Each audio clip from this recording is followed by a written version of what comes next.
모두가 궁금해하는 데이터의 모든 것을 알려드립니다. 데이터에 미쳐있는 내 남자와 함께하는 데이터 이야기, 데이터올릭 지금 시작합니다. 와! 안녕하세요, 데이터올릭 다시 돌아왔습니다. 우리 멤버 소개하면서 시작하도록 하겠습니다. 가장 먼저 최 원장님. 네, 안녕하십니까. 저는 관세무역 데이터 분석과 그리고 지식 컨텐츠 개발에 관심이 많은 최 원장입니다. 반갑습니다. 반갑습니다. 우리 박 박사님. 네, 저 자동화 생각에 뇌가 기계로 바뀐 박 박사입니다. 반갑습니다. 반갑습니다. 김 팀장님. 네, 데이터 분석으로 반복교사는 김 팀장입니다. 반갑습니다. 네, 반갑습니다. 저는 기업에서 데이터와 AI 교육을 담당하는 조 과장입니다. 반갑습니다. 와, 진짜 가족 오락관 같아요. 게임 틀리면 안 되는. 연습하는. 그러니까.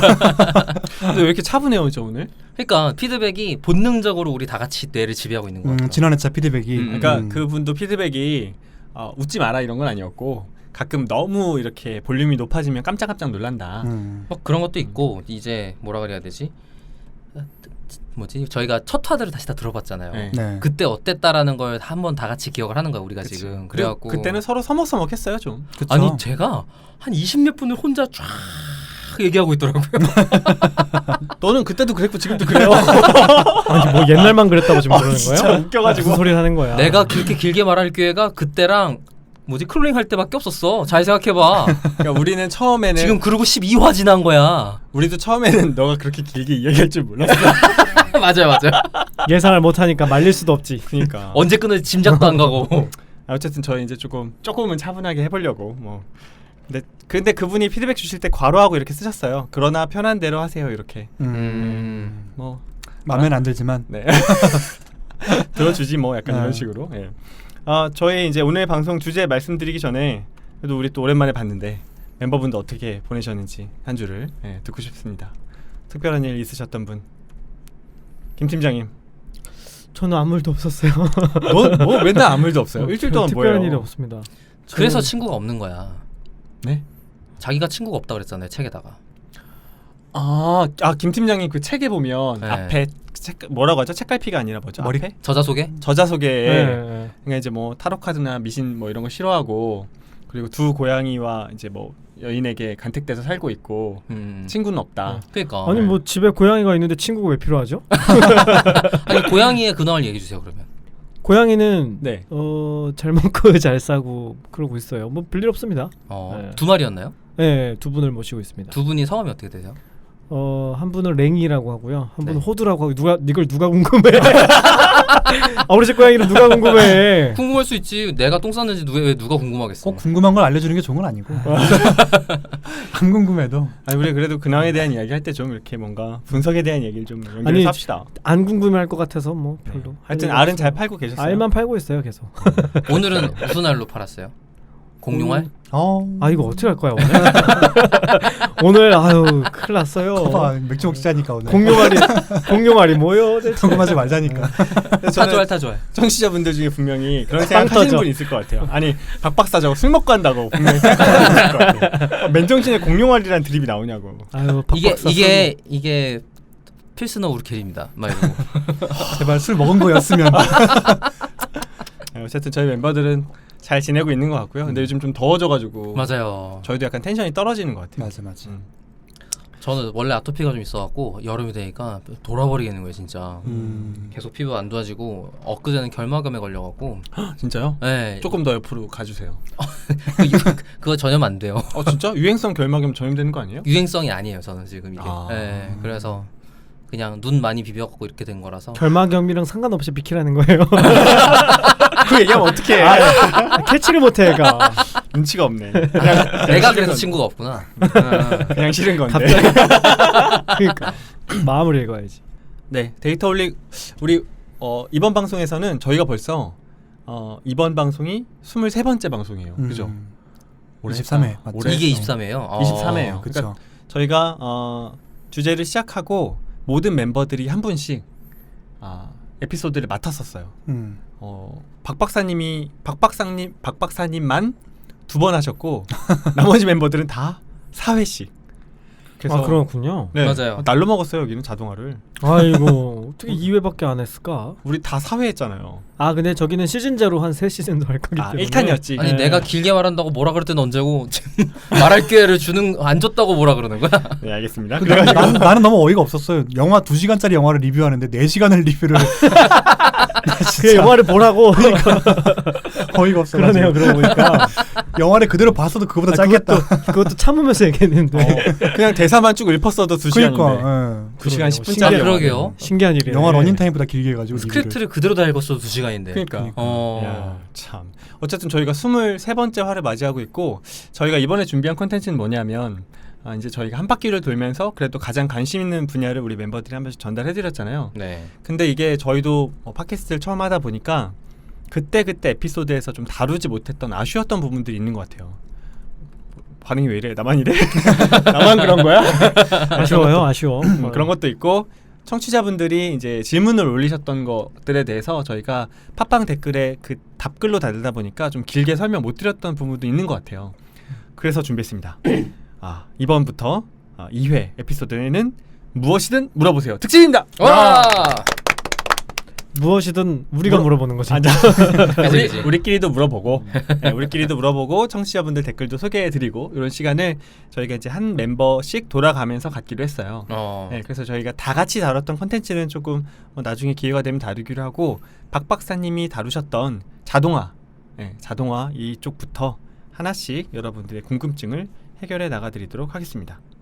자, 그러면 우리 박 박사님이 다루셨던 자동화에 대한 부분 먼저 네. 짚고 넘어가 봅시다. 질문 주세요. 나 네. 궁금한 게 너무 많네. 너무 좋아요. 아 진짜요? 네. 제가 먼저 질문해도 돼요? 아마 제가 질문 드리는 게 청취자 여러분들의 많은 의견을 대변할 거라고 나는 생각을 하고 근데 박 박사님이 이제 자동화 쪽 해주셨잖아요. 네네. 실제로 댓글에 달리는 자동화 어떻게 해야 돼요? 이런 질문들을 보면 되게 애먹으시는 분들이 많아요.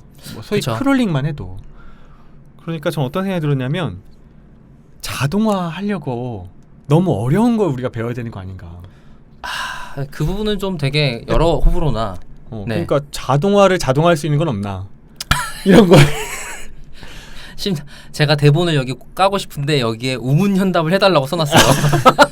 그러니까 그 자동화라는 건 결국엔 어떤 거냐면 사실 인간 자동화도 생각해 볼 수 있단 말이에요. 그게 곧 회사인 거고. 왜냐면 CEO가 모든 사람들에게 규칙을 만들어서 이렇게 동작해라고 만들어서 그렇게 만들어져 있는 대로 돌아가서 돈을 버는 게 자동화의 일종이라고 본다면 굳이 인간 자동화란 말이에요. 그러다 보니까 근데 이제 사람들이 실제로 자기 일을 자동화하고 싶을 때는 누굴 시켜야 되냐? 제일 좋은 건 인간 시키면 돼요. 다 이 명세 잘 짜서 인간 시키면 되는데 그게 뭐냐면 외주예요. 근데 인간 자동화는 실수가 발생하잖아요. 그러니까 QC가 중요해지는 거죠. 그래서 QA가 중요해지는 거고. 근데 그게 퀄리티 컨트롤. 그죠. 네. 퀄리티 컨트롤이 중요해지는 거예요. 그래서 이제 외주 같은 경우는 보통 그래서 제가 잘 할 줄 아는 걸 시켜야 돼요. 외주하는 분들이 잘 할 줄 아는 걸 맡겨야 된다? 아니요. 그럼요? 내가 잘하는 걸 외주 맡겨야 된다. 그거 왜 외주를 맡겨요? 그래야 내가 QC 할 수 있으니까. 그럼 나는 시간만 세이브하는 거예요? 그럼요. 약간 컨셉이 내가 생각했던 거랑 좀 다르구나. 내가 못하는 걸 외주를 주면 무슨 문제가 발생하냐면 제가 나한테 사기쳐요. 오 이거 진짜. 그러겠네요. 그러면 근데 그걸 모르는 거야 사람들이. 외주를 왜 내가 모르는 걸 시키는지 모르겠어. 내가 잘하는 걸 사람들한테 넘겨서 세이브하고 QC하고 나머지 다른 걸 내가 해야 되는데. 근데 우리 완전 반대로 하지 않아요? 잘 그러니까요. 못하는 걸 외주하지 않아요? 그러니까 이상한 거죠 저는. 왜 그렇게 사는지 모르겠어. 그럼 자동화 프로그램을 할 때도 내가 잘하는 걸 자동화하는 게 맞는 거예요? 당연하죠. 내가 프로세스가 어떻게 동작하는지 제일 효과적으로 아는 것만 자동화해야 해요. 완전 처음 느끼는 이런 신박함인데? 그렇잖아요. 그리고 그래야 컴퓨터한테 어떻게 순서대로 시키면 좋겠다라는 게 생각이 들어요. 그럼 자동화의 핵심은 시간 세이브인가요? 그럼요. 무조건적이에요. 내가 못하는 걸 하게 만드는 게 핵심이 아니고 네. 내가 잘하는 걸 위임함으로써 다른 걸 할 시간을 버는 거예요. 내가 이미 충분히 반복수달되어서 잘할 줄 아는 걸 얘한테 이렇게 시키면 좋겠어 라는 그림이 설 때까지 잘 할 수 있어야 그래야지 얘한테 시킬 수 있게 되는 거고 그래야 얘의 결과물을 QC할 수 있죠. 소프트웨어도 그래서 테스트 코드라는 걸 작성하잖아요. 그쵸. 근데 그 테스트 코드를 잘 작성하는 게 되게 중요한 능력 중에 하나예요. 생각해보면 지금 말씀이 되게 당연한 것 같아요. 제가 저희 회사를 생각해봐도 내가 충분히 우리 회사가 충분히 알고 있는 업무가 아니라면 자동화로 바꿀 생각도 못 해볼 것 같아요. 그럼요. 네. 그건 자동화가 아니고 외주 아니면 서비스 계약 같은 게. 아니 나도 알지도 못하는 업무를 어떻게 자동화한다고 무슨 뭐 블루프린트를 줄 수 있을지. 그러니까 어떻게 하세요라는 걸 가이드를 줘야 그러니까. 뭐지 자동화가 될 거 아니에요. 네네. 그러니까 소프트웨어 자동화도 마찬가지인 게 내가 이미 충분히 알고 잘 알고 있고 너무 반복 수달돼서 지금 이거 시간 쓰는 거 아까워질 때쯤 되어야 할 수 있는 일이에요. 그러면 좀 연결해서 제가 이제 HR에 있으니까 질문을 드릴게. 많은 네. 기업들이 RPA, 그러니까 자동화를 두려워하는 것 중에 하나가 물론 크롤링으로 시작을 하셨지만 어쨌든 큰 카테고리는 자동화라고 보면 자동화하는 걸 두려워하는 그 입장에서 봤을 때 사람이 하던 걸 기계나 프로그램이 대체해주면 네. 그 사람이 할 수 있는 일이 이제 기계로 자동화된다는 건 그 사람이 어떻게 보면 필요 없어진다는 걸 수도 있잖아요. 그럴 수 있죠. 그렇게 현실적으로. 생각할 수 있지. 그러면 예를 들면 5명이 하루 8시간을 하던 일이에요. 네. 근데 자동화 프로그래밍을 했더니 5명이 할 일이 그냥 없어진 거예요. 네. 그럴 수 있잖아요. 그럴 수 있죠. 그러면 그런 것들에 대한 부담감 때문에 도입을 하지 못하는 분들에게는 어떤 좀 해결책 아니면 조언을 드릴 수 있을까요? 분야가 좀 굉장히 다양할 텐데 저는 기본적으로 자동화를 할 수 있는 영역의 일이랑 할 수 없는 영역의 일이 있다고 봐요. 네. 거기다가 자동화가 빨리 되는 일이 있겠죠, 당연히. 그렇죠. 그리고 시간이 걸리든지 지금 뭐 딥러닝이니 뭐니 원래 전통적인 소프트웨어가 못하던 걸 기계가 할 수 있어 같은 걸 열심히 홍보하고 있지만 그것도 아까 말한 것처럼 그 업을 잘 알아야 할 수 있는 일이란 말이에요. 네네. 그러니까 자동화가 될 범위라는 게 생각보다 엄청나진 않아요. 사람들이 걱정하는 것만큼. 거기다가 방금 말한 것처럼 8시간 뭐 5명이서 해야 될 일이야 라고 하면 사실 자동화가 될 일은 그 5명의 사람이 8시간 동안 만들어낼 가치의 일이 아닌 거예요. 생각해보면 예를 들어서 무슨 사례가 있냐면 해외 어느 그 배송 관련 회사가 진짜 어지간한 업무를 다 자동화한 것 때문에 뭐가 발생했냐면 그 자동화된 부분이 엄청 빨리 진행되잖아요. 네. 그러니까 사람이 할 수밖에 없는 일이 늘어난 거예요. 조금 더 구체적으로 그러니까 스텝 1, 2, 3이 있고 네. 2가 자동화가 가능하고 스텝 1, 3이 아직은 사람한테밖에 시킬 수가 없다고 쳐요. 네네. 그럼 2의 프로세스 처리 속도가 무지하게 빨라지니까 네. 1, 3을 사람을 늘리지 않으면 비효율이 발생하는 거야. 그럴 수 있겠다. 1, 3이 병목이니까 거기다 사람을 투입해야 전체 캐파가 늘어나는 거예요. 네네. 뭐 물론 이거는 이상적으로 회사가 크면서 일이 많아졌으니까 가능하다 같은 시나리오기는 한데 네. 그럼에도 불구하고 자동화라는 게 사람들의 일자리를 뺏는다기보다는 자연적으로 없어질 수밖에 없는 일에 가까웠기 때문에 빨리 거기서 벗어나는 걸 노력하는 게 더 맞는 거죠. 그래서 자동화를 하는 거다. 네. 그리고 개인적으로만 생각을 해봐도 개인 일에서들도 자동화가 가능한 부분이 있고 자동화가 불가능한 부분이 있어요. 예를 들어서 제가 전에 그 기업 강의 나온 것 때문에 워크숍 비슷하게 했었었는데 저는 이제 코딩을 많이 그러니까 이 소프트웨어로 일을 시키는 걸 많이 해봤으니까 이건 할 수 있겠다, 이건 안 되겠다, 이건 사람의 판단이 필요하구나, 뭐 이런 것들이 가늠이 쓰잖아요. 그러면 사실 지금의 최근에 이 자동화라는 게 자기 업무의 일부로 들어와 있을 때 얘 업무 프로세스는 어떻게 돼야 되냐면 내가 업무를 파악해. 그럼 자동화할 수 있는 부분은 자동화를 해. 그리고 자동화가 안 된 부분에 내가 집중해서 업무를 파악해. 그 자동화할 수 있으면 자동화하고 또 다른 업무를 파악해. 이렇게 되는 거예요. 그러니까 스테디하고 계속 정성적이고 똑같은 일을 반복하게 되는 일들은 컴퓨터에게 맡기고 이벤트적인 것들만 사람이 대응해야죠.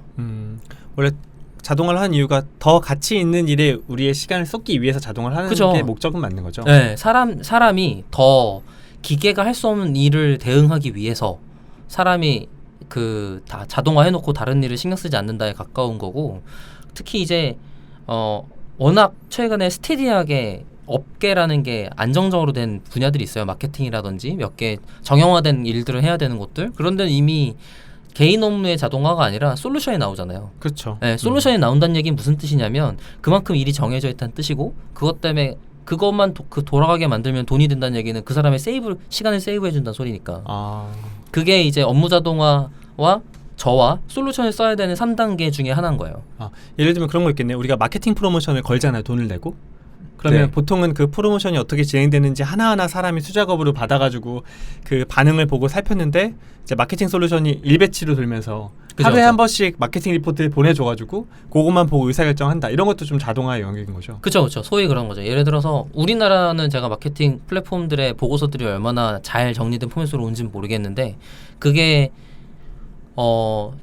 어떤 통일된 잘 정리된 포맷으로 온다. 특히 이제 최근에 에드테크니 뭐 이런 것들이 많이 뜨면서 채널별 그런 보고서 작성하는 게 되게 큰일 중에 하나라고 하더라고요. 네네. 그런 것들도 사실은 포맷이 맞춰져 있다면 훨씬 더 빠르게 자동화할 수 있고 그 포맷이 안 맞춰져 있다면 더욱더 자동화가 가치가 있는 일이 되는 거죠.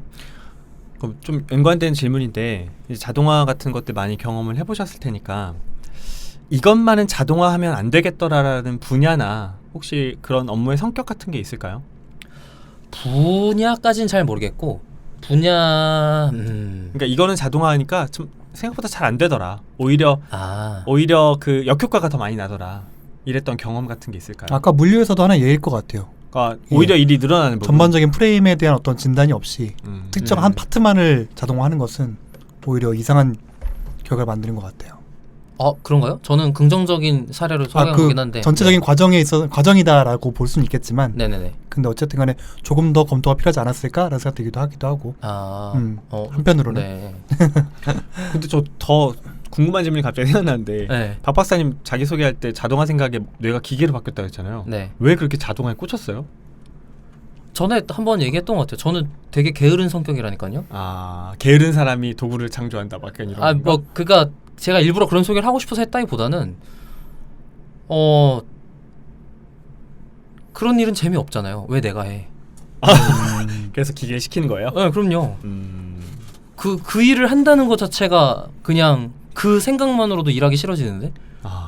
근데 사람들은 다 다르잖아요. 근데 어떤 사람들은 내가 반복해서 숙련도가 올라가가지고 아무 생각 없이 그 프로세스를 돌릴 때 그냥 업무가 잘 돌아가는 업무를 선호하는 사람도 있잖아요. 맞아요. 근데 이제 왜 그런 사람들 일을 뺏으려고 하냐고. 그러니까 일하는 방식의 차이인 것 같아요. 저 같은 방식으로 일을 하는 걸 선호하는 사람도 있는 거고 네. 그런 걸 능숙하게 되는 것 때문에 더 좋은 사람도 있죠. 예를 들어서 제가 저의 지난 회사였던 코빗에서도 재무팀에 있었는데 네. 그 재무팀에서 ERP가 제대로 암호화폐에 대한 ERP는 제대로 안 돼 있잖아요. 그런 도구가 없단 말이에요. 그러다 보니까 그거를 엑셀로 이런저런 체크를 하는데 보면서도 이건 당분간 기계한테 시키기 힘들겠는데? 이 생각이 들더라고요. 그러니까 크로스 체크를 이런저런 방식으로 해야 되는데 이게 일이 정립이 안 돼 있으니까 지금 알고 있는 방식대로만 체크한다고 해결될 문제가 아닌 거야. 그러니까 그런 것 아까 말한 것처럼 그래서 내가 전문적으로 잘 알게 되는 것을 자동화해야 되는 거죠. 내가 지금 잘 모르잖아요. 아직 일의 파악이 덜 끝났단 말이에요. 다른 이벤트가 어떻게 발생하는지 내가 아직 몰라. 그러면 자동화하기 위험하죠.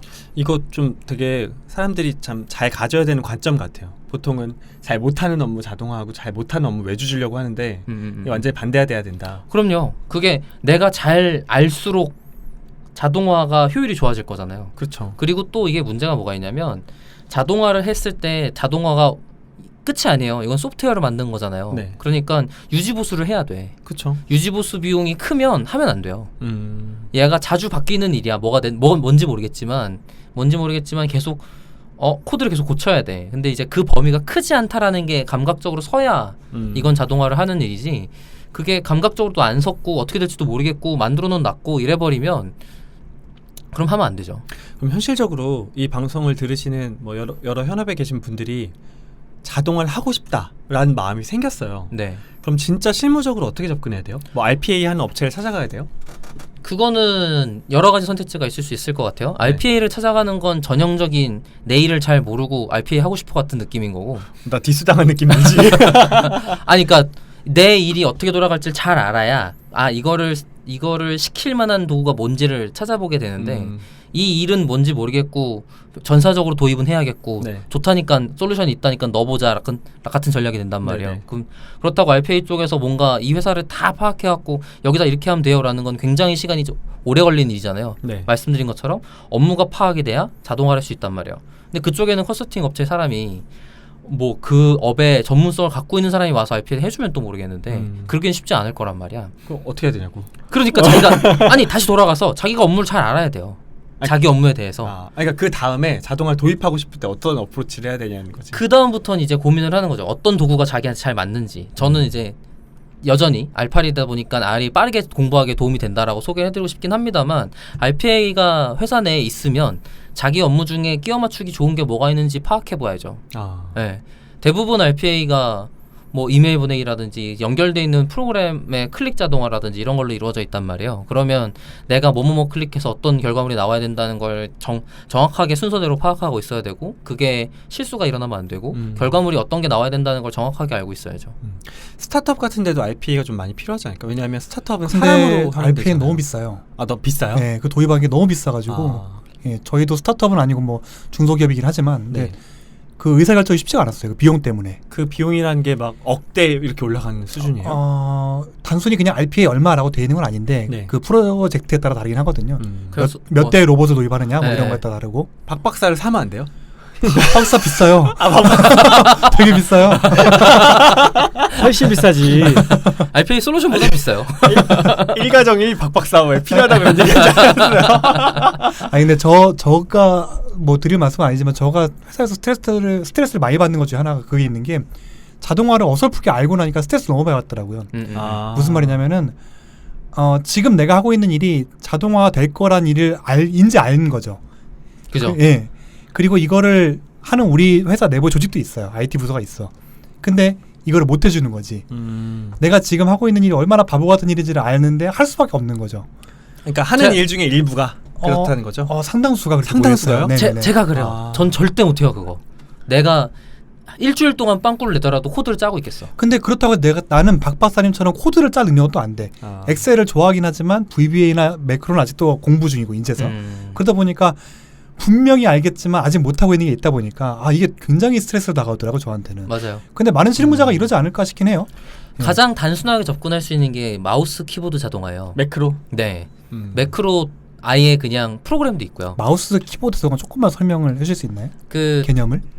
단순하게 프로그램이 제가 이제 마우스 이렇게 예를 들어서 오히려 저는 스크립트 짜는 것보다 처음 접근할 때는 그 유명한 프로그램이 있어요. 되게 옛날서부터 윈도우에서만 돌아가는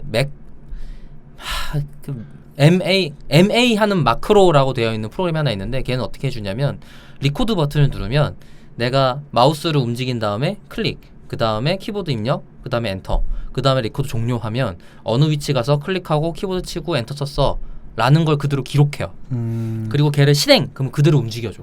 예를 들면 아침에 일어나서 매일 하는 업무가 우리 회사 홈페이지 들어서 로그인 패스워드 아이디 입력하고 그 다음 메일 첫 번째 거 열어가지고 업무 일정 입력하고 이게 항상 똑같다고 치면 그냥 컴퓨터 켜가지고 실행하면 그것까지는 다 대신해 주는 거예요. 오피스에도 기본적으로 있어요. 그런 정도 기능. 진짜? 네. 오피스 내에서 돌아가니까 문제긴 하지만 요즘 엑셀 안에서 좋은 키보드도 주잖아요. 그럼 커세어 키보드 같은 거 사면 맞아요. 그렇게 매크로 입력하면 되더라고. 기계 덕후. 지금 말씀하신 게 뭐예요? 지금 커세어 키보드라고 키보드에 하셨는데 있는 키보드에 기능이 내장돼 있어요. 자체 아까 프로그램이 그런 있어요. 매크로가. 예를 들면 뭘 할 수 있나? 왜 이렇게 감이 안 잡히죠? 그러니까 지금 예를 들어서 네. 이메일을 계속 켜놓고 있다고 쳐요. 아웃룩을 켜놓고 있어요? 아웃룩 계속 켜놓고 있어요. 네. 그리고서는 첫 번째 걸 클릭하고 나오고 거기다가 클릭했는데 이게 첨부 파일이 있어. 네. 그러면 첨부 파일이 있으면 그거를 어디로 보내? 타이핑하고 엔터. 이런 거를 계속 그냥 하라고 시키는 거예요. 아니면 이런 게 예를 있을 수 들어. 있어요. 우리가 엑셀 두 개를 띄워놓고 네네. 첫 번째 컨트롤 C에서 오른쪽에 행에 붙여놓고 엔터 쳐서 합산 내고 그 다음 행하고 이거를 자동화시켜 놓으면 얘가 계속 반복하면서 이건 그냥 똑같은 매크로가 거. 아니에요, 매크로? 네, 매크로. 그러니까 지금 알고 계신 근데 매크로를- 키보드 마우스 매크로라는 게 따로 있는. 네네. 그러니까 지금 말씀하신 매크로는 이제 어떤 프로그램 내에서만 한정하는 개념인데. 그렇죠. 근데 운영 체제에서 그 운영체제 레벨에서. 음. 그러니까 지금 사람이 쓰고 있는 이건 뭐지? 크롬을 켰다가 익스플로러 켰다가 엑셀 켰다가 뭐 이런 걸 할 수 있는 거죠. 제가 최근에 들었던 사례에서는 사내 인프라 그 ERP 같은 정보계 솔루션들이 있을 거 아니에요. 네. 근데 매일매일 거기 들어가서 엑셀 파일을 다운로드 받아서 그거를 보고하는 형태로 바꾸는 엑셀 작업을 한 다음에 그거를 누구에 맞춰서 이메일을 보내는 작업을 아침마다 해야 되는 거예요. 근데 그게 뭐 시스템 한두 개 들어가서 그냥 한번 클릭으로 다운받아지고 이런 게 아니고 몇 개를 들어가서 받은 다음에 그걸 고치는 거 숫자를 검토를 확인하고 막 이러면서 해야 되는 거예요. 그러니까 뭐 매일매일 거기에 한두 시간이 소요되는 거죠. 근데 그거 말고 한 일이 천진데. 근데 그거는 자기들도 계속 매일매일 하고 있지만 그럼에도 불구하고 이거는 다 그냥 클릭인 거예요. 대안이 없으니까. 대안이 없으니까. 근데 그게 그 클릭이 엄청 뭐 변화가 있는 일이 아니잖아요. 뭐 오늘 날짜 이런 것만 잘 집어넣을 수 있으면 된단 말이야. 어제 거 데이터 갖고 와. 어디다가 저장해. 그거 파일 하나 둘 셋 불러와서 합쳐. 그 다음에 계산해. 뭐 차트 만들어, PPT 만들어, 뭐 이런 거 이런 거니까. 근데 좀 복잡한 것 같은데 그것도 자동화가 될 수 있는 거예요? 이제 어디까지 할 수 있냐라는 건 이제 고치던지 뭔가 포기하던지 이런 게 있을 수는 있는데 중간에는 뭐 누가 개입을 할 수도 있고. 그렇죠. 예를 들어서 이런 거는 좀 힘들죠, 확실히. 그 OTP 로그인을 해야 되는 사내 시스템 같은 게 있을 수도 있어요. 그런 경우에는 좀 힘들겠다. 그렇지만 이제 사람한테 소개 좀 해주세요. OTP 로그인이 뭔가. 그 OTP 로그인이라는 건 저희가 그 은행에서 뭐 은행 송금 이런 거 할 때 그 송금의 한도를 올리려면 OTP라는 네. 기계를 쓰게 돼 있어요. 네. 근데 이제 소프트웨어로도 사실은 많이 처리를 하고 있는데 사내 시스템들 중에 보안을 많이 신경 써야 되는 것들은 그런 OTP 기능을 활용해서 1분마다 바뀌는 번호를 써야만 로그인 할 수 있는 형태의 시스템을 갖추고 있는 곳들이 있거든요. 그러면 자동화가 안 되잖아. 그 숫자는 내가 줘야지 쓸 수 있는데. 그렇죠. 근데 이제 컴퓨터랑 나랑 통신할 수 있는 채널이 생기면 걔가 나한테 물어보라고 한 다음에 내가 입력할 때까지 기다리라 그러면 내가 메시지를 받았어. 알려주세요. 그러면 내가 지금 OTP는 3306이야. 그러면 걔가 3306을 받아서 입력하면 로그인을 할 수 있는 거예요. 뭐 그런 식으로 그래서 이런 사람의 중간에 개입을 넣는다든지 예를 들어서 캡차 같은 거 이런 식으로 많이 하거든요. 캡차 뭐 사진 보여주고 뭐 클릭하라고 하잖아요. 네네. 네, 너무 어려워 근데. 그건 사람한테도 힘들긴 하지. 근데 이제 그런 메신저 같은 거에다가 이미지 다 보내갖고 뭐 몇 번째인지 골라주세요. 그럼 클릭하게 하면 되니까. 다음 중 버스가 들어가지 않은 이미지를 고르시오. 이런 거 하잖아요. 그러니까 걔는 버스인지 트럭인지 내가 어떻게 알아? 그러니까 내가 어떻게 사람이 더 어려워 하기가. 뭐 그런 것도 있고 이제 그런 로그인이 아니라고 하더라도 예를 들어서 사람이 판단해야만 한다라고 하면 그런 식으로 질문을 사람에게 함으로써 딜레이를 건다든지 아니면은 거기서 있는 것들만 펜딩해서 다른 데 밀어넣던지 이건 사람이 와서 보겠지 라고 밀어넣던지 작업을 할 수 있는 거죠. 그럼 운영체제 단에서 키보드와 마우스라는 모든 행위를 그냥 그대로 매크로로 할 수 있다는 네네네. 것이 오피스 매크로가 아니고 운영체제 레벨의 매크로를 그냥 작업할 수 있어요. 저 자동화하니까 생각나는 사례가 있는데 외국계 기업 중에 하나의 기업에서 자동화를 되게 성공적으로 수행했던 사례가 있어요.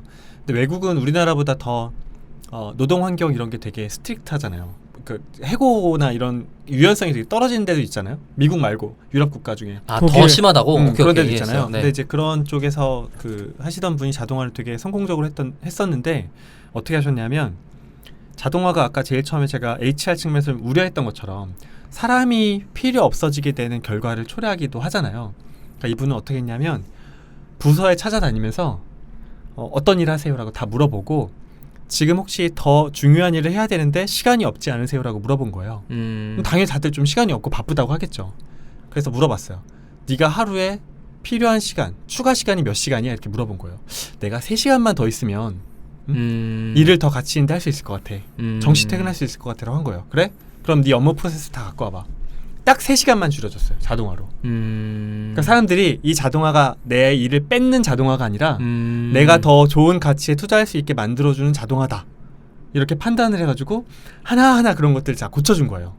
그래가지고 CEO가 우리가 이름을 들으면 알만한 곳 CEO인데 기립박수 받았잖아. CEO한테. 그러니까 방법론은 다 알고 있고 그게 어떤 일을 한지도 알고 있는데 중요한 건 약간 어프로치가 되게 중요했다는 거예요. 그런 것 같아요. 거기다 지금 했던 것 중에 질문 하나가 되게 키인 것 같은데 얼만큼 시간이 줄어들면 좋겠냐 그거를 그 사람한테 결정하게 하는 거지. 그리고 얼만큼이나 부족하냐 너가 지금 어떤 것 때문에 더 중요한 일을 못하고 있냐 라는 얘기를 질문을 먼저 했잖아요. 그러니까. 이게 심리학 쪽에서 되게 재밌는 실험 중에 하나가 사람들한테 예를 들어서 좀 여유가 있다면 기부를 하시겠습니까? 예를 하면 그 다음에 기부를 받으러 오면 사람들이 한대요. 먼저 네. 내가 동의하고. 근데 그거를 내가 체크했다는 사실을 그 기부 받는 사람이 몰라도 자기가 그냥 그렇게 먼저 선언한 것 때문에 하게 되는 것들이 생기는 거예요. 마치 우리가 지금 방송을 굉장히 차분하게 하고 있는 것처럼. 그걸 자성예언이라고 해요. 네. 뭐라고요? 자성예언. 자성예언. 내가 말해놓고 내가 지키는 거예요. 근데 이게 효과가 있어요. 그러니까 그걸 굉장히 잘 쓴 사례인 거죠. 그러니까 이제 네가 한 일 중에 대부분이 자동할 수 있어. 너 쓸데없는 일 하고 있어. 이렇게 한 게 아니라는 저는 그게 되게 중요한 포인트인 것 같다는 거지. 이제 얼마나 그러니까 사실은 더 자동화 영역이 컸음에도 불구하고 그냥 그 정도까지만 일단 시작을 한 거지. 뭐 차근차근 하는 거죠. 그렇게 그쵸. 해놓고 자기가 이것저것 추가적으로 생기고 나면 다시 바빠질 거 아니에요. 그렇죠. 그러면 또 그만큼 하는 거죠. 그리고 그 일의 밸류를 높이기 위해서는 하지 않았던 일들도 새로 할 테니까. 맞아요. 그러니까 아까 말한 것처럼 8시간에 5명이 투입되고 있으면 사실은 더 밸류어블한 거고 회사에 도움이 되는 일들을 못 하고 있을 가능성이 굉장히 커요. 그러니까 뭐 물론 업의 이런 뭐지? 귀천을 제가 따질 건 아니지만 그런 자동화에 해당되는 일만 하시는 분들도 계시기는 해요. 많이 있죠. 네, 근데 이제 그분들이 전부 이제 필요가 없어요. 이런 얘기를 하는 건 당연히 아니고요. 근데 이제 그럴 가능성이 앞으로 계속 나타나고 있기는 해요. 네. 그게 비용 효율적인 측면에서 변화하고 있는 중이고 그것 때문에 그런 진짜 그거랑 똑같죠. 그 뭐였지? 조판공? 뭐라 불러요 그거? 조판공? 신문 옛날 신문. 네, 옛날 신문에 그 활자 이렇게 네, 활자 조합해가지고 찍는 사람들. 이제 그거야말로 기계가 진짜 말 그대로 기계의 완전한 대처잖아요. 그렇죠. 네, 근데 이제 그때 그거는 뭐라 그래야 돼? 그렇게 해서 대체될 거라는 걸 상상도 못하던 시절의 일이었던 거고 지금은 알고 있으니까 아마존 같은 경우는 벌써 전 직원의 전면 재교육이 들어갔어요. 이 자동화 때문에 니네 업무가 없어질 거니까 빨리 다른 거 공부해. 아마존 너무 무서워. 그래갖고 심지어 거기에 비용이 엄청 크게 잡혀서 지금 집행되고 있어요. 그렇구나. 그러니까 심지어 사회적 책임도 다 하고 있는 거지. 근데 생각해보면 되게 많은 부분이 자동화되고 있는 게 저희 그 딥러닝 쪽 유명한 회사 중에 보이저엑스라고 있는데 남세동님 대표이신 곳. 그러니까 저희가 속기사들이 이제 회의록을 수기로 이제 작성하잖아요. 타이핑 쳐가지고 3벌씩 뭐 이런 거 쓰기도 하고 그것도 되게 기계가 대체 못할 중요한 직업이라고 생각했는데 보이저엑스에서 이번에 베타로 내놓은 솔루션을 보면 화자가 구분이 돼서 회의록을 써주는 거예요. 누구 목소리인지도 구별하면서 써주니까 야 이건 뭐 거의 끝판왕이다 자동화에. 할 얘기 많지만 이건 접겠습니다. 알겠습니다. 근데 저도 잠깐 아까 우리 조사님께서 아까 현업자들이 어떻게 해야 될까를 화두를 꺼내셨었는데 저도 현업에 있다 보니까 두 가지가 좀 생각이 되더라고요. 하나는 제가 지난 야구 방송에서 첫 번째 그 머니볼 영화 첫 번째 대사가 우리는 그 평생 해온 게임을 너무나도 모르고 있다라는 대사가 있었는데 실제로 정말 숨쉬듯이 하고 있는 일들에 대한 정의를 한번 해보시면 좋을 것 같아요. 디테일하게 진짜로 내가 하고 있는 일을 하나씩 순서대로 정리를 해보는 것이 굉장히 중요한 과정인 것 같고 그리고 두 번째는 그렇게 정리하고 나면은 그 중에서 도구는 일단 엑셀로 시작하면 좋을 것 같아요. 맞아요. 농담이 아니라 진짜. R이나 제가 해보니까 알파이썬 좋은 건 당연히 알지만 근데 그럼 스크립트 언어 좋은 건 아는데 본인께서 엑셀 데이터를 많이 다루고 계시고 또 주변에서도 엑셀 데이터를 많이 주고받고 하고 있다면은 엑셀로 할 수 있는 자동화가 굉장히 로우 레벨에 있거든요. 저 같은 경우는 저번에 말씀드렸었는데 맨날 매일 아침에 외환은행 사이트 들어가가지고 환율 조회해가지고 환율 컨트롤 C, 컨트롤 V에서 엑셀에 붙이고 엑셀 수식 돌리고 이거를 매일 하고 있었는데 한번 자동화로 만들어봤거든요. 네. 너무 신세계인 거예요. 네. 그래서 그 뒤로부터 이제 파워쿼리 공부를 계속 시작을 해서 지금도 공부하고 있고 한데 그런 맛을 엑셀 통해서 한번 들이시면 좋지 않을까. 맞아요. 엑셀 네네네. 수식 하나 잘 짜여져 있는 그 엑셀 파일 만드는 게 업무 자동화의 시작이에요. 그거를 하다 보니 이걸로 안 되네가 돼야 이제 R 스크립트나 뭔가 다른 걸로 넘어가는 거지. 왜냐면 엑셀 매크로만 해도 엄청 파워풀하거든요. 최 반장이 말씀하신 것 중에 중요한 포인트는 내가 무슨 업무를 하고 있는지 내가 알아야 되는 거네요. 어떻게 하고 있는지. 하루가 막 정신없이 막 일하다 흘러가는 사람들은 일단 내가 어떤 업무 프로세스 어떤 업무를 하고 있구나가 먼저 정의가 돼야 그 다음에 어떤 영역을 자동화할지 어떤 툴을 쓸지가 정리가 된다는 거죠. 정리하고 나니까 타겟이 보이더라고요. 얘를 자동화해야겠구나라는 거가. 그러네요. 그래서 그런 걸 한번 추천을 드립니다. 현업자분들께 그냥. 그게 이제 코드를 작성하는 법에 대한 공부랑도 연결돼요.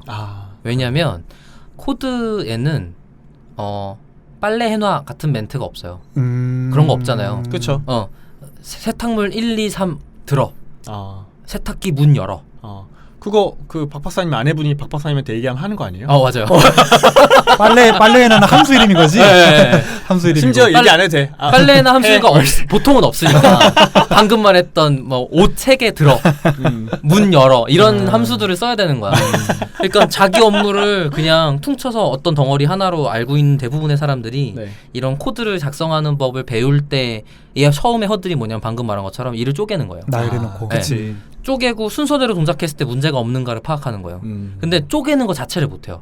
그렇게 생각해 본 적이 없어요. 어렵더라고 해보니까. 어려워요. 어려운 일이에요. 저럼 안 되더라고. 이거 되게 중요하다. 내 업무를 단위로 쪼개는 거 네. 단계로. 그리고 단위로 쪼개 보면 이거는 여기서 하면 안 되는 건데 이렇게 하고 있었네. 왜 이렇게 하지 이런 것도 있고. 그런 게 되게 많아진단 말이에요. 그리고 그래서 자기 업무가 아주 정확하게 파악이 되어야 자동화가 가능해져요. 네. 되게 중요한 포인트다. 혹시 그러면 그 자동화 관련해 가지고 우리 팟빵에 댓글 남겨주신 청취자분들 의견 중에 조금 더 추가 부연 설명하실 만한 게 뭐 한두 개 정도 이렇게 소개해 주실 수 있을까요? 네, 지금 3개 정도 갖고 왔는데 네. 뭐 어쨌든 다른 것도 소개에 해당될 것 같아서 네. 좀 갖고 와 보면 김유한님, 요한님, 네. 김요한님이 이제 이런저런 걸 계속 들으셨는데 구글 데이터 스튜디오로 대시보드를 만들었는데 GA가 실시간 데이터를 제공하지 않아서 이런저런 크롤링을 좀 해보고 싶다라고 질문을 주셨어요. 근데 이제 구글 스프레드시트로도 로그인이 되냐, 로그인해서 하는 게 되냐라고 질문을 주셨는데 제가 알기로는 그 레벨은 어차피 스크립트 코드를 짜셔야 합니다. 네, 스프레드시트 내에 앱 스크립트라고 자바스크립트랑 비슷한 문법을 가지고 있는 개발 언어가 있고요. 그걸 통해서라면 가능할지도 몰라 정도까지만 저도 알고 있고 그걸 기능 제공하는 거는 찾아보지 못했어요. 그래서 네네. 로그인 부분은 아마도 어쩔 수 없이 공부를 좀 하셔야 될 것 같다는 생각이 좀 들고요. 그리고 로그인을 한 크롤링이라는 건 사실 굉장히 고급에 속해요. 자동화 처음에, 중에서도 네, 고급에? 처음에 공부하시려는 사람 입장에선 특히나. 네네. 왜 그러냐면 크롤링이라는 게 그냥 완전 뭐 자동 뭐 이렇게 딱 되는 게 아니라서 네. 사이트마다 로그인하는 프로세스나 이런 알고리즘 이 처리 방법들이 되게 다양하기 때문에 네. 이게 어떤 거다라는 걸 알고 정확하게 써야 되는 문제가 있어서 그거는 공부하는데 좀 시간이 필요해요. 네. 그래서 뭔가 이거 그러니까 로그인도 자기 사람은 그냥 자기 아이디 비밀번호 입력하고 엔터 치면 끝나잖아요. 근데 그게 기계한테 어떻게 돌아가는 일인지를 파악한다는 건 쉬운 일이 아닌 거죠. 아까 말한 것처럼 쪼개야 되는데 지금 가려져 있잖아요. 그래서 그걸 알아야 되니까 시간이 걸리는 일인 거고 네. 저는 힘들겠지만 차라리 엑셀로 해보시는 게 어떻겠나 싶기는 해요. 오히려 그렇게 추천을 한다. 네, 대시보드를 아예 그냥 엑셀 단위로 만드는 게 엑셀 잘 쓰시는 분들은 진짜 여기 엑셀의 신 계시잖아요. 엑셀 신. 저는 그러니까 지난 회사가 저는 재무팀이었어갖고 재무팀 사람들이 엑셀을 잘 쓴다는 것만 막연히 알고 있었는데 네. 직접 눈으로 보니까 상상 초월이더라고요. 그 사람들한테는 R을 가르칠 수가 없어. 이게 너무 너무 좋아서. 그러니까 제가 R이 익숙해서 파이썬을 공부하지 못하는 것처럼. 그런 얘기 있잖아요. 하나님이 직장인을 만드셨고 엑셀을 내리셨다고. 진짜. 그러니까 엑셀을 잘한다 그러면 저 정도는 해야 돼 같은 느낌이었어요, 진짜. 거의 그 도구 중에 불 같은 느낌이지. 진짜. 한 분은 뭐 만들어주세요. 그러니까 보고서 양식을 엑셀로 만드시고요. 그런 분들 있어요. 네. 아예 보고서를 엑셀로 만드시고 대시보드를 엑셀로 만드시는 거예요. 어마어마하죠. 네. 뒤에다가 다 마스터라고 그러고 백단 데이터 쫙 깔고 쫙 수식 붙여갖고 어떤 도구든 극강으로 가면 어느 분야든 덕후들의 세계는 끝도 없죠. 그렇게 가는 게 오히려 더 나을 수 있죠. 이 로그인 기능이란 부분을 공부하지 않으려고 들면 적합한 도구를 엑셀 파일을 만들어서 그걸 사람들한테 공유하는 게 오히려 더 빠른 방법일 수 있어요. 그러고 이제 다음 뭐 하나 정도만 더 소개해 주실 수 한 개만 있을까요? 더 하시죠. 네. 지금 하나는 2개 다 짧게 할게요. 그냥. 네네. 한 분이 이런저런 이런저런 제조업에 관련된 우선 뭐 데이터 분석을 좀 한꺼번에 하고 싶다. 네. 엑셀로는 좀 부족한데 어떻게 하면 좋겠냐 그래서 지금 R을 조금 다뤄보시게 됐는데 어떤 곳에 파일이 있으면 그거를 계속 불러와서 샤이니 같이 대시보드 같은 걸 만들어 볼 수 없겠냐라고 질문을 주셔서 네. 오히려 샤이니 같은 것을 더 공부하는 시간을 들이시는 것보단 스케줄러 같은 걸 쓰셔서 스케줄러가 프로그램 이름이에요? 윈도우에는 태스크 스케줄러라고 네. 몇 시에 어떤 스크립트를 실행하세요 같은 걸 시킬 수 있는 도구가 있어요. 그러면 스크립트를 짜놓고 차트를 완성한다든지 네네. 아니면 HTML 보고서를 완성한다든지 같은 형태로 짜는 게 조금 더 빨리 작성할 수 있는 방법이 되겠죠. 네. 파일 불러오기, 데이터 이런저런 변환하기, 그 다음에 보고서 만들기 같은 3단계로 작성하면 되니까. 지금 박 박사님 답변이 되게 실용적인 게 무조건 이것도 알 쓰고 저것도 알 쓰세요라고 말하지 않는 게 좋은 것 같아요. 그래요? 원래 박 박사님 약간 그런 기조잖아요. 다 할 필요 없다. 맞아요. 다 스크립트 언어 할 필요도 없고 자기한테 제일 잘 맞는 거. 정말 그래요. 아니 엑셀 수식하는 거 정도는 해봐야 R 하죠. 그렇죠. 처음부터 아무것도 모르고 R 한다는 건 되게 허들이 높은 걸 해보겠다고. 바이엘 치고 체린 치고 해야지. 예. 그다음 소나타 치고 지금 무슨 얘기인지 모르고 있는 거야, 김 팀장? 저는 그거 반대인데. 왜요? 아 그래요? 처음부터 코드부터 시작해야 돼요. 피아노는. 싸워라. 왜냐면 그래야 즐길 수 있기 때문에. 저는 좀 관점은 달라요. 어떤 거냐면 저는 공부가 자기 니즈에 기반하여 해야 된다고 생각하거든요. 근데 그 니즈가 있는 것 때문에 접근하게 되면 제일 쉽게 접할 수 있는 게 엑셀이에요. 네네. 그러니까 엑셀을 자기 발생적으로 공부해보지 않았다는 얘기는 그 니즈가 자기한테 없다는 소리야. 그럴 수 있겠네. 라고 생각해요. 네. 마지막 질문. 네, 마지막 질문은 RStudi오가 업데이트하면서 파이썬을 쓸 수 있다 등등 얘기가 나왔는데 그게 어떻게 된 거냐면 레티큘레이시라고 하는 파이썬을 연결해주는 패키지가 나오면서 RStudio에서 파이썬을 같이 사용할 수 있게 됐는데 그게 헷갈리는 부분일 텐데 RStudio는 IDE예요. 개발 보조 도구인 거죠. 네. 그러다 보니까 R 언어를 위한 개발 보조 도구로 시작했는데 파이썬을 위한 개발 보조 도구로도 같이 사용할 수 있는 상태가 되었다에 가깝습니다. 그래서 아나콘다라든지 뭐 그런 파이썬의 개발 환경 설정 도구 같은 거는 당연히 설치가 되어 있어야 사용할 수 있고요. 네. R 같은 경우는 배포판이라 그러죠. 그 설치할 수 있는 게 여러 개가 아니고 단일로 나와요. 지금 여러 개가 있긴 하지만 대부분 인기 있는 게 거의 없어요. 그래서 그냥 표준 코어 팀에서 개발하고 있는 R만 설치하고 있고 다 버전별로 작성을 하고 있기 때문에 RStudio에서 실제로 또 여러 버전의 R이 설치되어 있어도 선택할 수 있게 돼 있습니다. 그래서 그냥 선택해서 사용하시면 되고 얘는 버전 충돌 문제가 발생하지 않아요. 네. 그냥 실행하기 때문에. 그래서 그거는 아마 RStudio 쪽에서 잘 사용하시면 될 것 같고 하나만 TMI 하면 버전이란 건 메이저, 마이너, 패치라는 3개의 숫자로 이루어져 있습니다. 메이저, 마이너, 패치. 네, 메이저는 완전히 천지개벽하는 변화가 일어났다는 뜻이에요. 그게 우리가 3.3.2 했을 때 3? 네, 제일 그렇죠. 처음에 3. 제일 처음에 3. 그 두 번째는 뭐 천지개벽한 수준은 아니지만 굉장히 많이 바뀌었다는 뜻이에요. 그게 두 번째 숫자. 네, 두 번째 숫자. 마이너가 바뀌었다는 건 무슨 뜻이냐면 함수가 동작이 달라졌음을 뜻해요. 와, 난리 나겠네 그러면. 그러니까 패키지 개발자들 난리 나겠네. 중요한 변경이죠. 그러니까.